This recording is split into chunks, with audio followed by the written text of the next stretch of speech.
नमस्ते बच्चों। हम जैव विविधता एवं इसके संरक्षण के बारे में अध्ययन कर रहे थे और आज हम इसका 5वां भाग जैव विविधता का संरक्षण के बारे में अध्ययन करेंगे।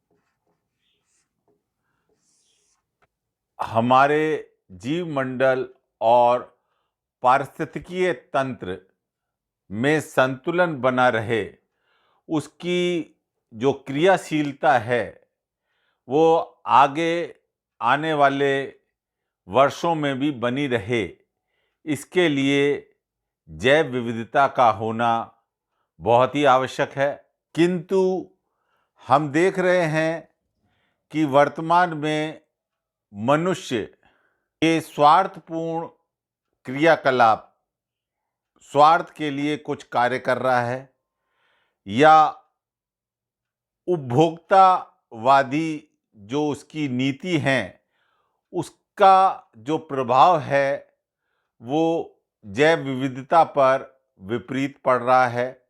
इसके प्रभाव से जैव विविधता नष्ट हो रही है और तेजी से विलुप्त हो रही है। इन संकटग्रस्त प्रजातियों को बचाने के लिए अंतर्राष्ट्रीय स्तर पर, राष्ट्रीय स्तर पर और स्थानीय स्तर पर प्रयास किए जा रहे हैं। उन प्रयासों की आज हम चर्चा करेंगे। सबसे पहले अंतर्राष्ट्रीय प्रयासों की हम चर्चा करेंगे।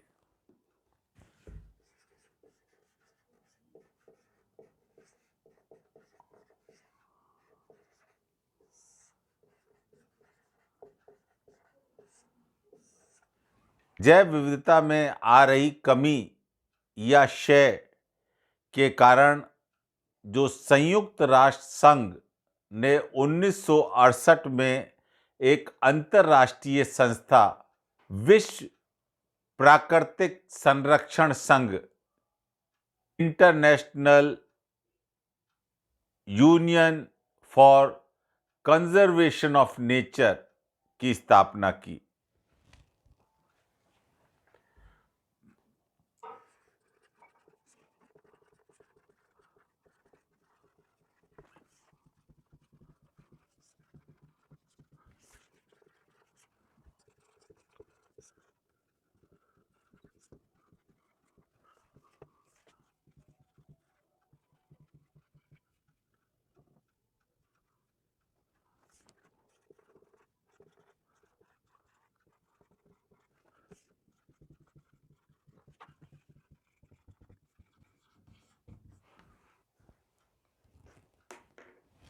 इस विश्व प्राकृतिक संरक्षण संघ ने 4 वर्षों तक, 1968 में इसकी स्थापना हुई और 4 वर्षों तक यानी 1972 तक विश्व की विभिन्न जीव जंतुओं, पेड़ पौधों की प्रजातियों का अध्ययन किया और 1972 के अंदर पुस्तक का प्रकाशन किया जिसे रेड डाटा बुक के नाम से जाना गया।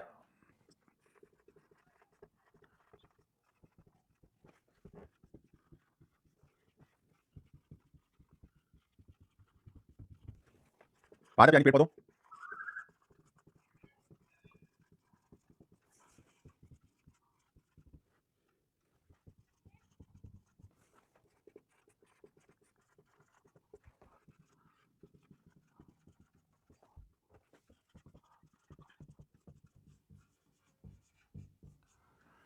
इस रेड डाटा बुक के अंतर्गत जो विश्व में लुप्त हो रही प्रजातियां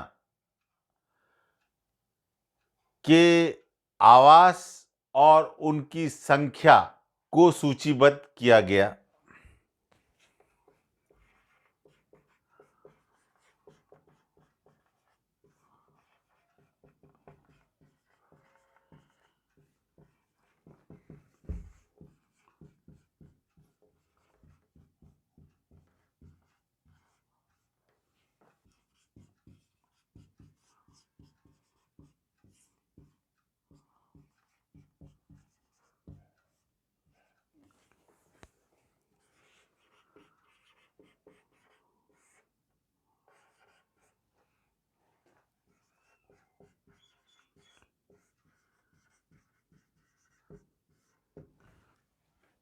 ये जो संख्या है वर्तमान की,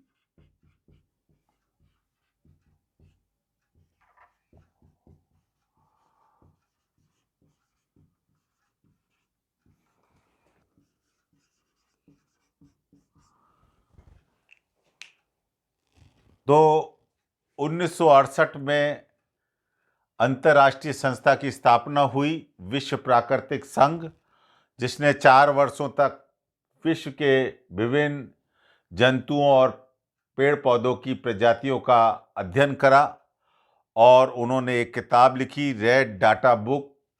और इस किताब के अंतर्गत उन्होंने विश्व में लुप्त हो रही प्रजातियों के नाम, उनके आवास और उनकी वर्तमान में संख्या के आधार पर उनको सूचीबद्ध किया। IUCN, international union for conservation of nature, विश्व संरक्षण संघ, international union for conservation of nature ने विश्व के जीवधारी या धारियों, इसके अंदर जंतु और पेड़ पौधे दोनों आ गए, को 5 संवर्गों में बांटा। अब वो संवर्ग कौन कौन से हैं उनका हम अध्ययन करेंगे। विलुप्त प्रजातियां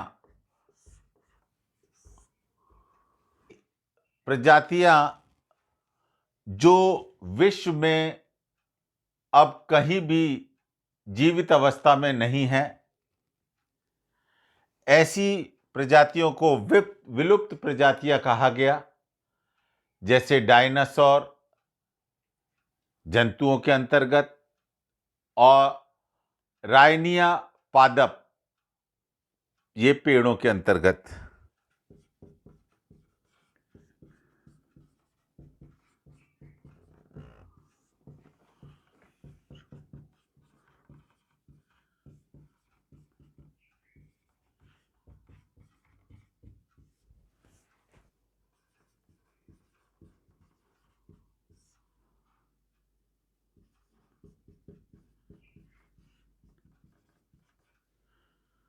इसका अगर उदाहरण देखें तो डायनासोर,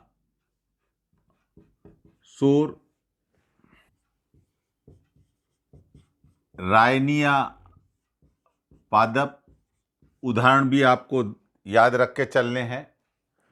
आएगा इसके अंतर्गत संकटग्रस्त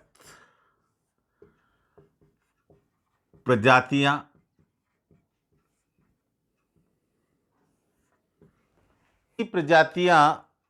ऐसी प्रजातियां जो विलुप्त होने के कगार पर हैं और यदि इनका संरक्षण नहीं किया गया तो निकट भविष्य में ये विलुप्त हो जाएंगी।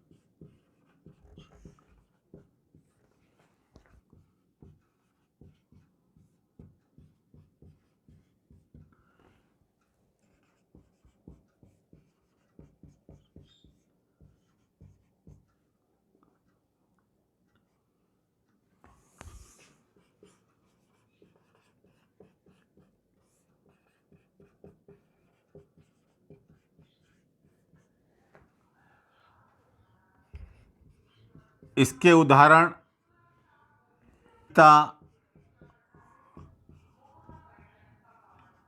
बाग, सर्पगंधा, ये सर्पगंधा एक पौधा है, तो ये इसके कुछ उदाहरण हो गए।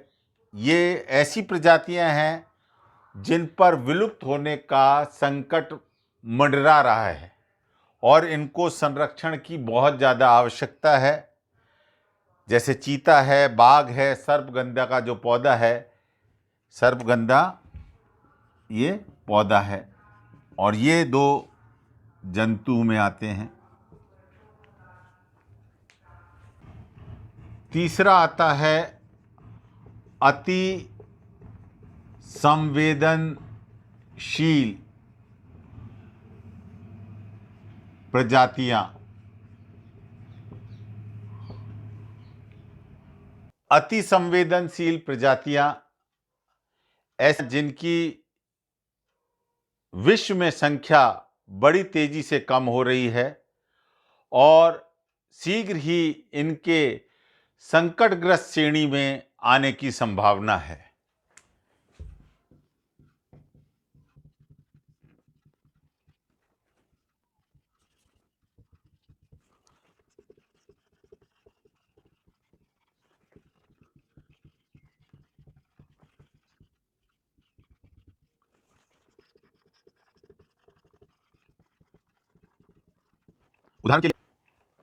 उदाहरण के लिए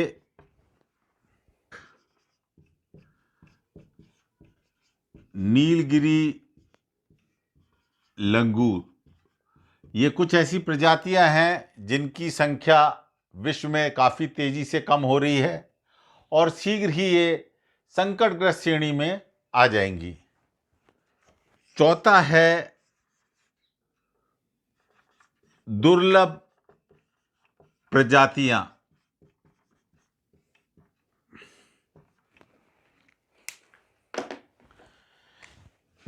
ऐसी प्रजातियां जो एक सीमित भौगोलिक क्षेत्र में पाई जाती हैं और जिनकी संख्या बहुत कम है।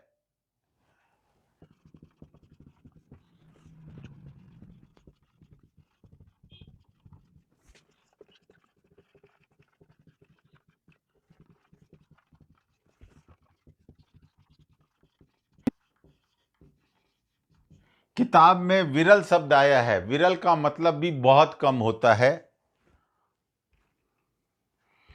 इसका उदाहरण लाल भेड़िया, हैनान गिब्बन। यहाँ पर मैंने बहुत कम लिखा है और किताब में इसको विरल लिखा है। विरल का मतलब भी बहुत कम होता है। पांचवा है अपर्याप्त रूप से ज्ञात प्रजातियां। ये पांचवा संवर्ग है क्या जिनके बारे में हमें जानकारी नहीं है और जिन्हें हम ऊपर की जो 4 संवर्ग मैंने बताए थे उनमें से किसी के अंतर्गत वो नहीं रखी जा सकती हैं। ऐसी सभी प्रजातियों को अपर्याप्त रूप से ज्ञात प्रजातियों के अंतर्गत रखा जाता है।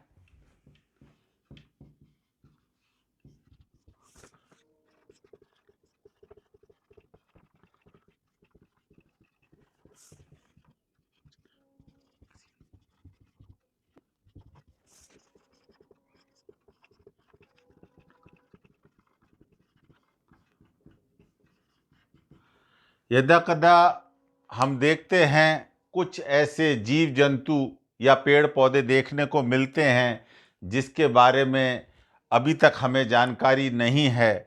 ऐसे सभी जीव जंतु या पेड़ पौधे जिन्हें ऊपर के किसी भी विशिष्ट वर्ग में, विशिष्ट संवर्ग में नहीं रखा जा सकता है, उसे हमने 5वां जो संवर्ग बनाया है अपर्याप्त रूप से ज्ञात प्रजातियों के अंतर्गत रखेंगे।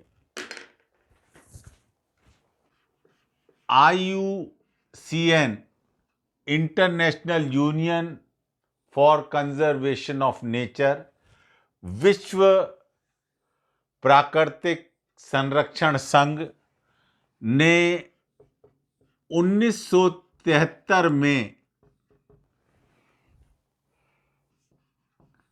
सम्मेलन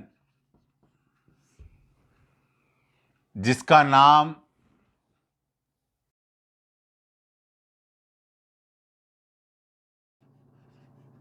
convention on international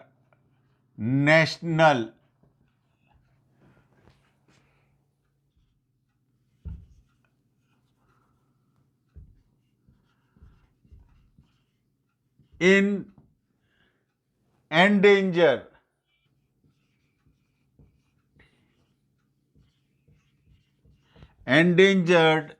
species IES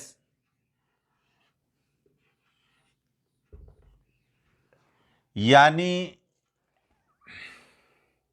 अंतर्राष्ट्रीय व्यापार किनका, जो संकटग्रस्त हो गई हैं प्रजातियां, एंडेंजर्ड है संकटग्रस्त,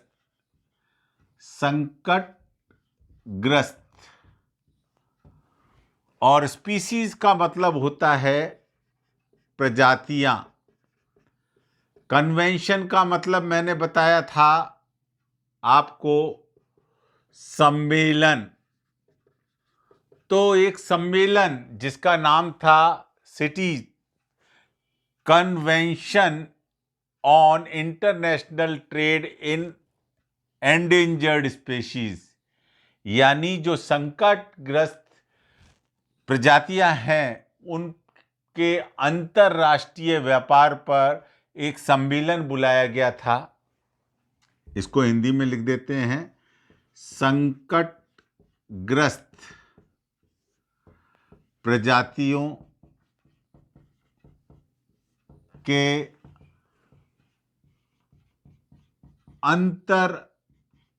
अंतरराष्ट्रीय व्यापार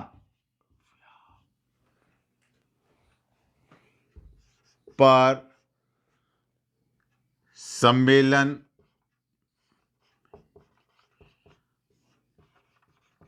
आयोजित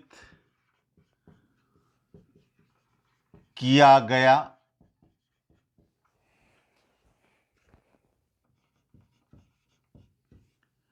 कई देशों ने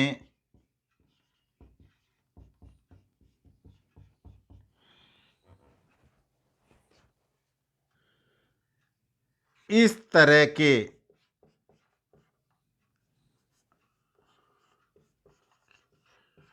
व्यापार पर नियंत्रण या अंकुश लगाने पर सहमति,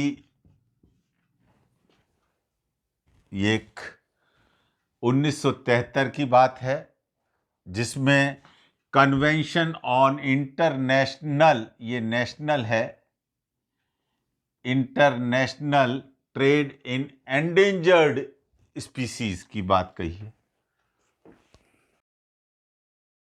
में ब्राजील के शहर, ब्राजील एक देश है और है Rio de Janeiro, Rio de Janeiro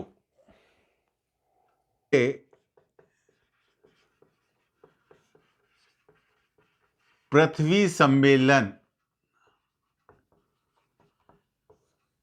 ये एक सम्मेलन का नाम है,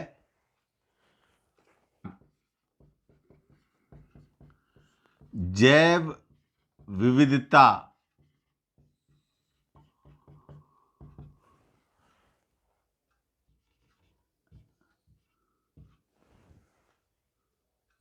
CBD बोला है, कन्वेंशन ऑन बायोडाइवर्सिटी, जैव विविधता संधि के नाम से ये जानी जाती है।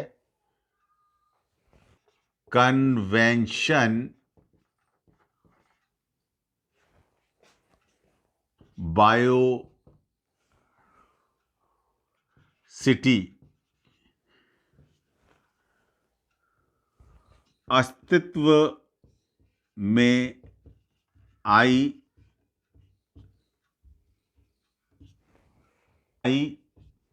जिसके अंतर्गत 1993 देशों ने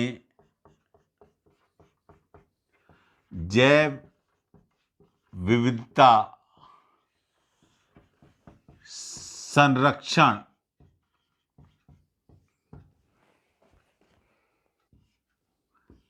सहमति व्यक्त की।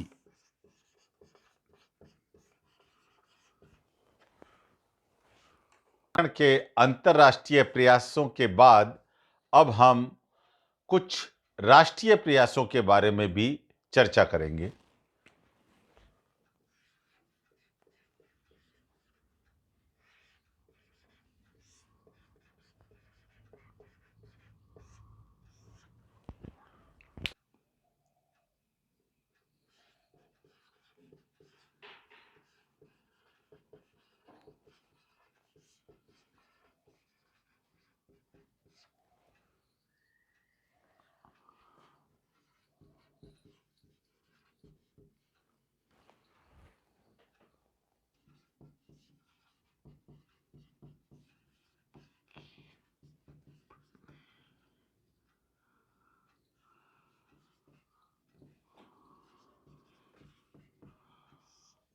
के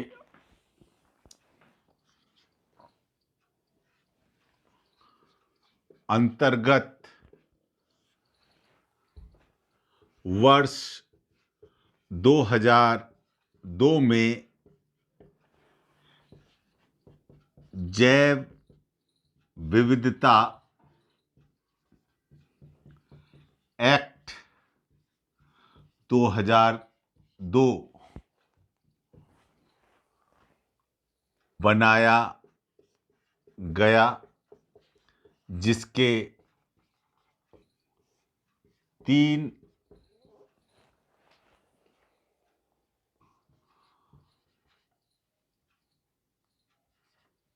उद्देश्य हैं। पहला, विविधता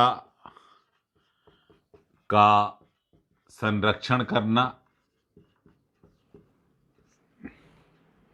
कंजर्वेशन ऑफ बायोडाइवर्सिटी,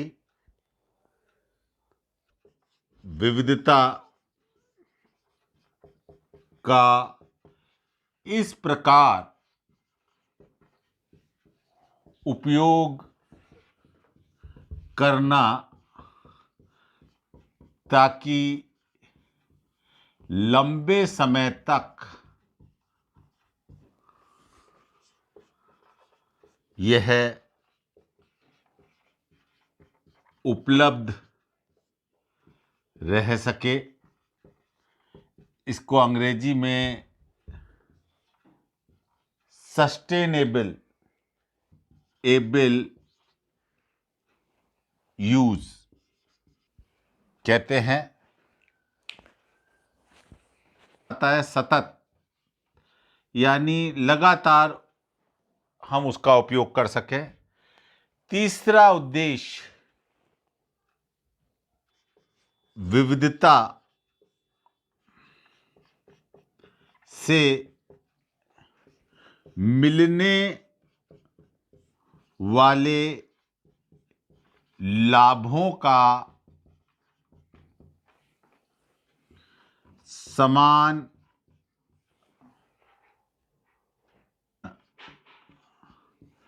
ताकि ये जो लाभ है जो जैव विविधता से हमें मिल रहा है वो अधिक से अधिक लोगों तक पहुंच सके। तो ये यहाँ पर जो जैव विविधता एक्ट बनाया गया था भारत के अंतर्गत, इसके 3 ये उद्देश्य रहे हैं। जैव विविधता एक्ट 2002 के उद्देश्यों की पूर्ति के लिए त्रिस्तरीय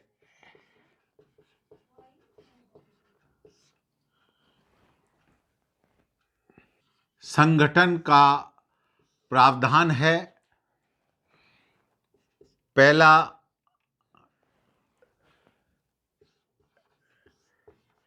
जैव विविधता प्राधिकरण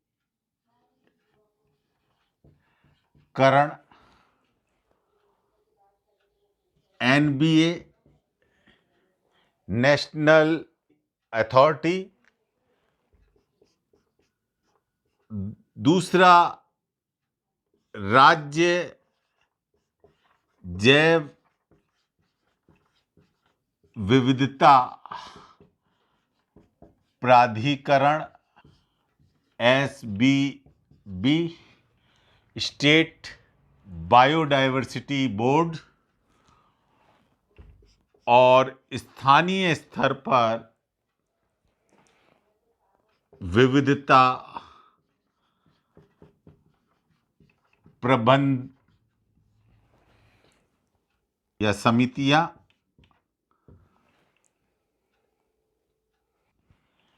बायोडायवर्सिटी मैनेजमेंट कमेटी, तो ये तो राष्ट्रीय स्तर पर हो गई।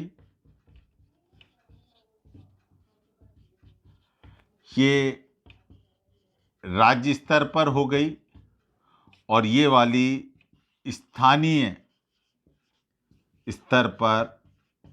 ये 3 संगठन वन, वायु, जल और जैव विविधता को एक कानून के दायरे में लाने के उद्देश्य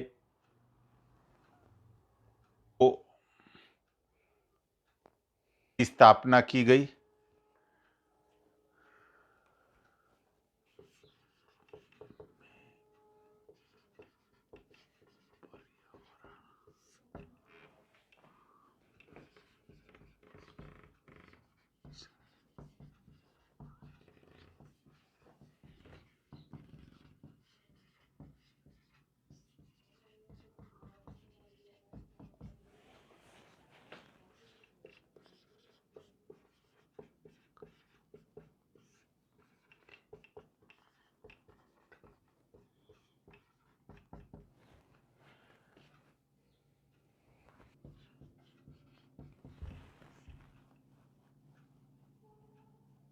राष्ट्रीय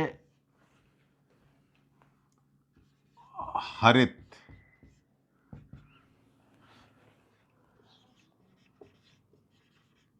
अधिकरण, नेशनल ग्रीन ट्रिब्यूनल,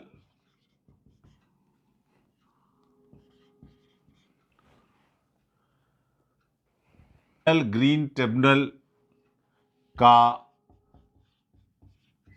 गठन हुआ।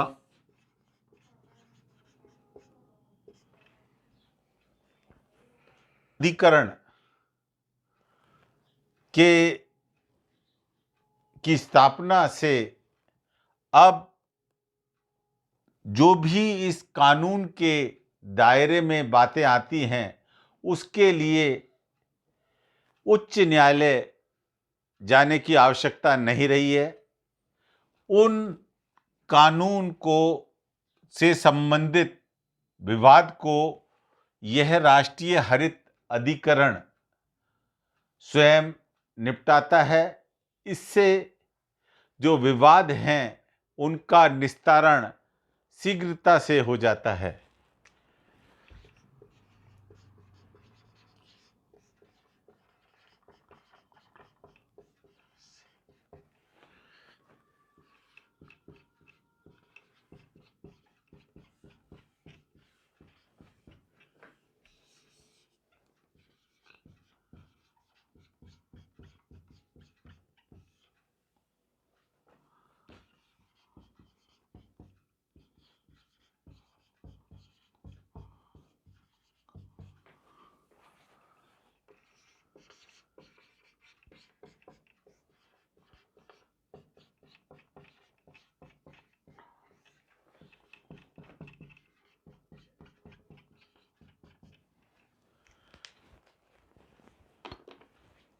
हैं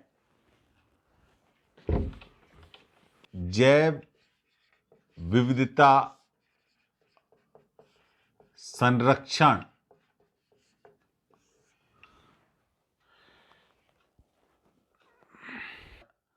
से अर्थ से हमारा तात्पर्य यह है जो जीन प्रवासों और पारिस्थितिकीय तंत्र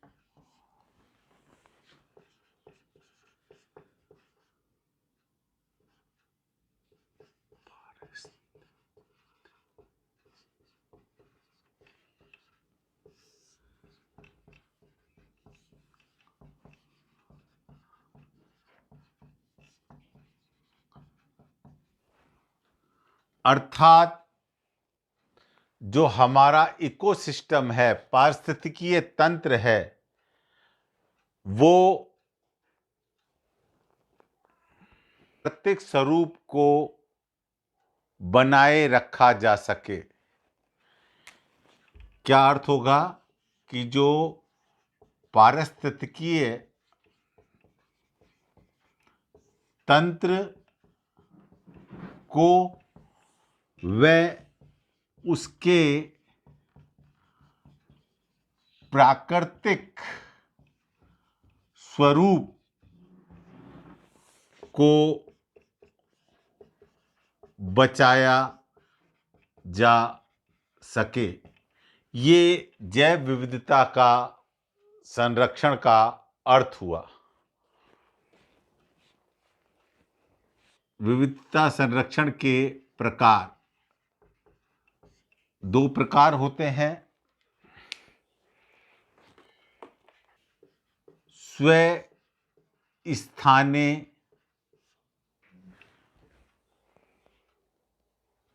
संरक्षण, स्व स्थानीय संरक्षण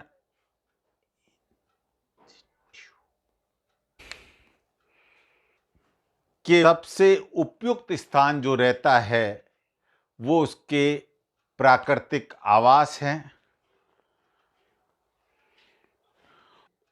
अपना विकास और वृद्धि अच्छी तरह से कर पाता है। इसी उद्देश्य को ध्यान में रखकर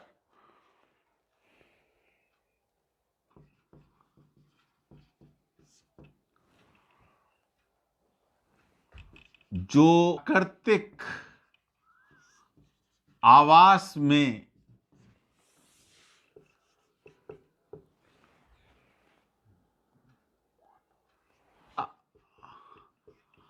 प्रदत्त अनुरक्षण, अनुरक्षण का मतलब उसकी रक्षा करना,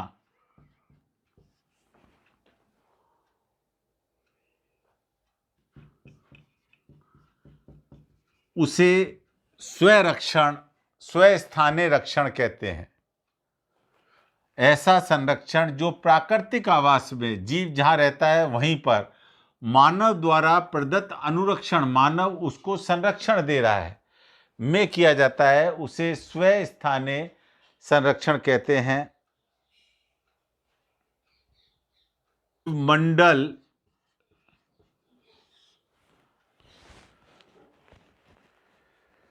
जी में बायो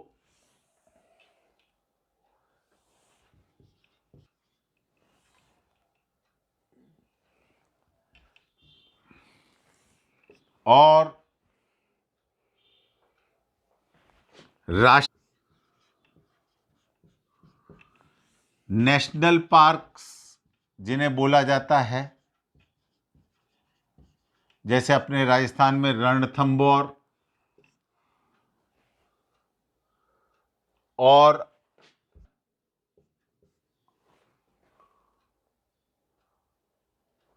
जिन्हें सेंचुरीज वाइल्ड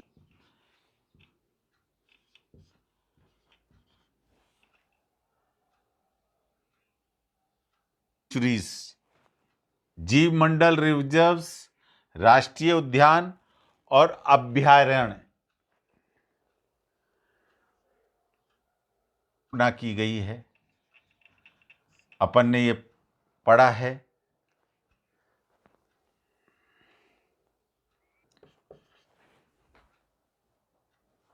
14 रिजर्व्स हैं। राष्ट्रीय उद्यान हैं।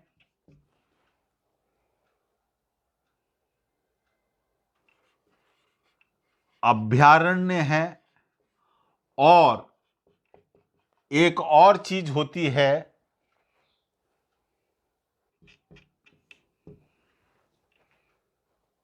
रिजर्व्स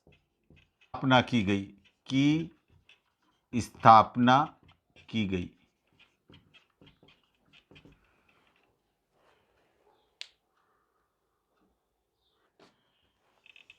ये हमारा भारत के कुल क्षेत्रफल का 4.83% है। वही स्थानीय संरक्षण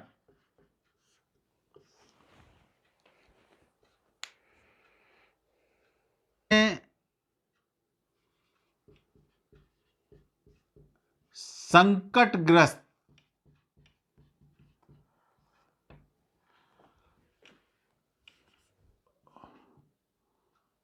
प्रजातियों को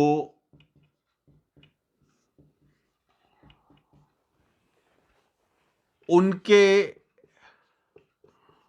प्राकृतिक आवास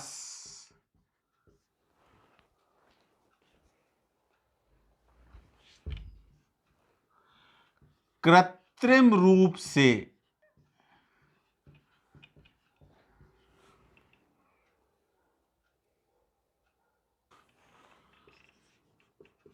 आवासों में संरक्षण दिया जाता है।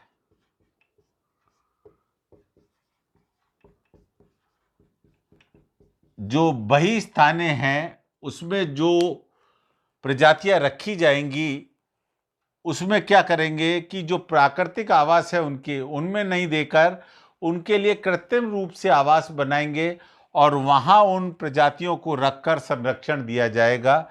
जैसे पादपों के लिए, पादपों का मतलब है पेड़ पौधों के लिए,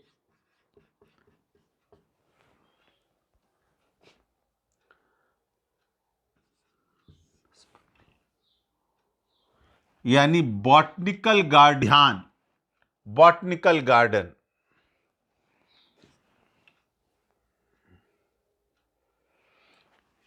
और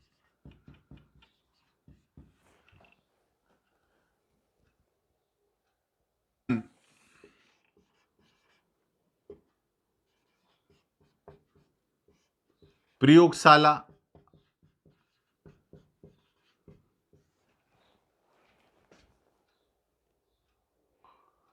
लेबोरेटरीज, इनके लिए जंतुओं के लिए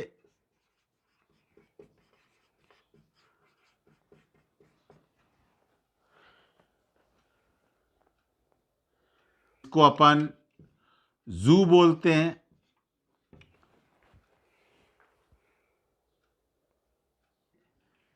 कांच के जो घर बनाया जाता है,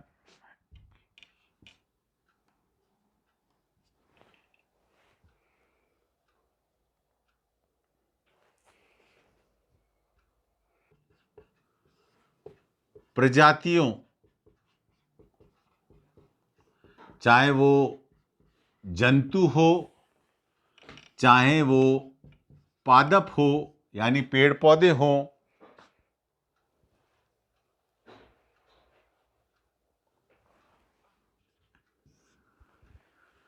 जनन द्रव्य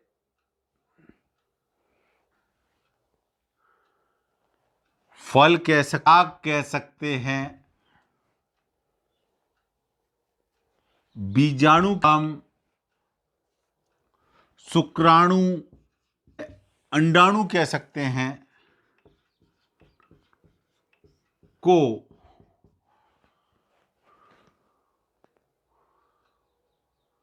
यानी बहुत कम ताप पर, बहुत नीचे ताप पर, निम्न ताप संरक्षण विधि।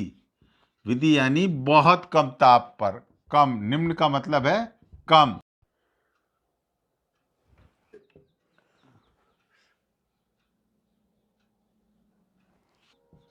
कल्चर मंद वृद्धि कल्चर विधि।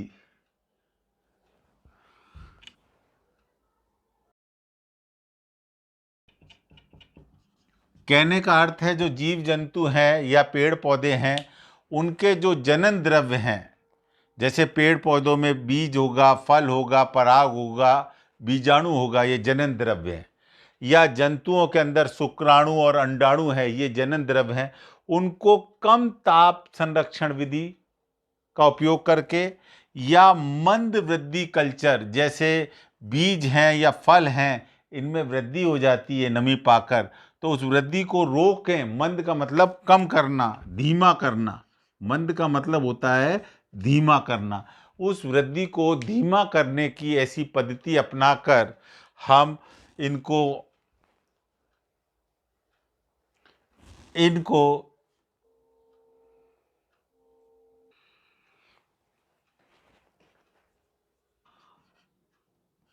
अंकुरण क्षम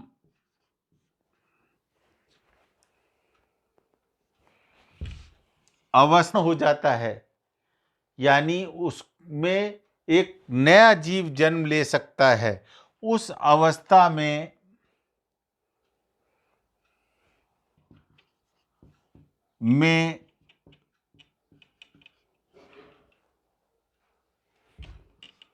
सुरक्षित जाता है। जीन का भी आजकल अंकुरणक्षम अवस्था में जीन बैंकों में संरक्षण कर दिया जाता है, ताकि किसी प्रजाति के लुप्त होने पर या विलुप्त होने पर उन्हें पुनः प्राप्त किया जा सके। तो ये हमारा जैव विविधता एवं इसका संरक्षण हुआ।